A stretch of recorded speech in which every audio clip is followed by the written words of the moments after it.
8,000 net new companies a month. Can we go into the tech stack? Because I think that's where I'm really curious on because it talked. There's a couple of things that you've said. One is you create an alignment with the CRO to say this is where we're going to play.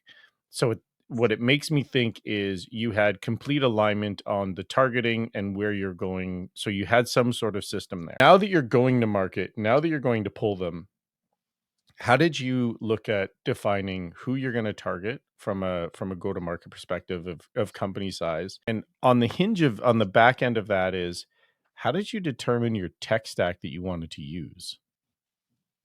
Yeah, so tech stack evolved, and we did very much a crawl, walk, run. I'm not somebody that gets in and, hey, we're going to do an audit stage and then we're going to do an implementation stage, whatever. It was, okay, here's the big levers that have, a lot of potential that we can pull relatively easily. So we're going to do that. Here's the things that are not no brainers that we need to stop doing, fix, whatever. And now we're just going to do this through a, evolutionary process with that. And so, immediate things that had to happen, like we had just implemented Salesforce.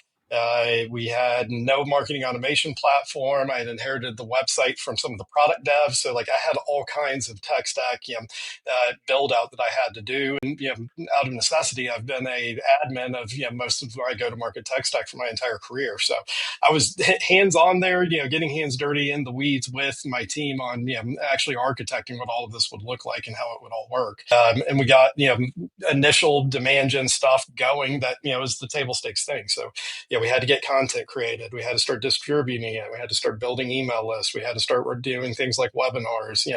All of those basic things you got to do. Like we got those running at the same time we were building out the infrastructure for that. One of the most crucial pieces of tech that we implemented immediately was, some tech for us to be able to take educated guesses on what companies were coming and visiting the website and consuming this highly technical documentation, because those were incredibly powerful and useful intent signals for us. Because why would you come and read highly technical docs and guides on Airflow? Like this is not something you go and do for fun.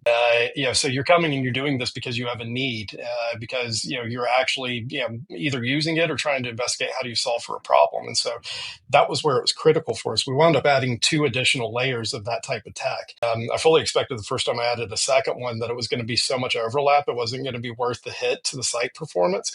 And it was like, oh crap, that was 70% net new data that we pulled out of that. Hmm. And then, thought the same thing when we added the third piece to